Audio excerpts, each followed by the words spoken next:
സർവരാജ്യത്തൊഴിലാളികളെ സംഘടിക്കുവിൻ, സംഘടിച്ച് ശക്തരാകുവിൻ.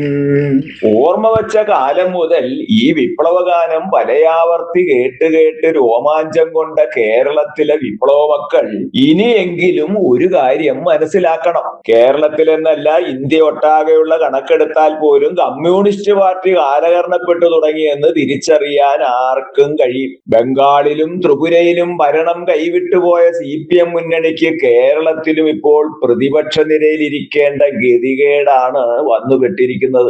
70 കൊല്ലം നാസികളോട് പടപൊരുതിയ ശേഷമാണ് സോവിയറ്റ് യൂണിയനിൽ കമ്മ്യൂണിസത്തിന്റെ വിത്തുകൾ പൊട്ടിമുളച്ചത്. അതേ സോവിയറ്റ് യൂണിയനിൽ ഇപ്പോൾ കമ്മ്യൂണിസ്റ്റ് പാർട്ടി തകർന്നു. പിന്നെയാണോ കേരളം എന്ന് ചോദിക്കുന്നവരാണ് സഖാക്കളിൽ അധികം പേരും. കാറൽ മാർക്സിനെയും ലെനിനെയും എംഗൽസിനെയും നെഞ്ചോട് ചേർത്ത് പിടിച്ച കേരളത്തിലെ ഉത്തമ കമ്മ്യൂണിസ്റ്റുകാരനായിരുന്ന MV രാഘവൻ വീണ്ടും ഉയർത്തെഴുന്നേറ്റു എന്നതാണ് CP ജോണിന്റെ വിജയത്തിലൂടെ കേരളത്തിലെ യഥാർത്ഥ കമ്മ്യൂണിസ്റ്റുകൾ മനസ്സിലാക്കേണ്ടത്. ഇന്ത്യയിൽ ഇതാ ഒരു കമ്മ്യൂണിസ്റ്റുകാരൻ കേരളം എന്ന കൊച്ചു സംസ്ഥാനത്ത് മന്ത്രിയായിരിക്കുന്നു. തിരുവനന്തപുരത്തു നിന്നും UDF-ലൂടെ തെരഞ്ഞെടുക്കപ്പെട്ട കമ്മ്യൂണിസ്റ്റ് മാർക്സിസ്റ്റ് പാർട്ടി എന്ന CMP സ്ഥാനാർത്ഥി CP ജോൺ ഇന്ന് ഇന്ത്യയിൽ അവശേഷിക്കുന്ന ഏക കമ്മ്യൂണിസ്റ്റ് മന്ത്രിയായി ചരിത്രം അടയാളപ്പെടുത്തുന്നു. ഇത്തവണ വെറും 26 സീറ്റിലേക്ക് ഒതുങ്ങിപ്പോയ CPM-ന് മുന്നിൽ നെഞ്ചു വിരിച്ച് തലയുയർത്തി നിൽക്കുന്ന CP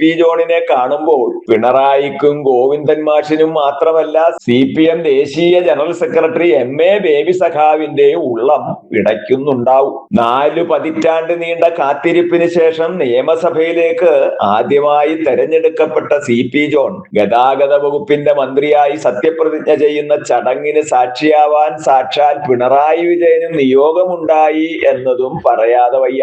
MV രാഘവന്റെ മകൻ നികേഷ് കുമാർ ഇതൊക്കെ കണ്ട് കണ്ണും തള്ളി ഇരിപ്പാണെന്നാണ് പിന്നാമ്പുറ വാർത്തകൾ. അച്ഛന്റെ എതിരാളികൾക്കൊപ്പം കൂടി മന്ത്രിയാവാൻ കൊതിച്ച് 2021 തെരഞ്ഞെടുപ്പിൽ കിണറ്റിൽ വരെ ചാടിയ നികേഷിന് ഇത്തവണ സീറ്റുമില്ല, പാർട്ടിയിൽ ഒരു പദവിയുമില്ല.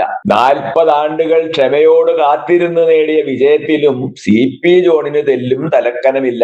തന്റെ നേതാവായിരുന്ന MV രാഘവന്റെ സ്മൃതി കുടീരത്തിൽ പുഷ്പാർച്ചന നടത്തി മന്ത്രിപദം ഏറ്റെടുത്ത CP ജോൺ മാത്രമാണ് ഇന്ത്യയിൽ അവശേഷിക്കുന്ന ഏക കമ്മ്യൂണിസ്റ്റ് മന്ത്രി. തോക്കിനും ലാത്തിക്കും മുന്നിൽ തോറ്റിട്ടില്ലാത്ത CPM-ഉം CPI-യും ഇതാ ജനത്തിനു മുന്നിൽ തോറ്റു തുന്നം പാടിയിരിക്കുന്നു.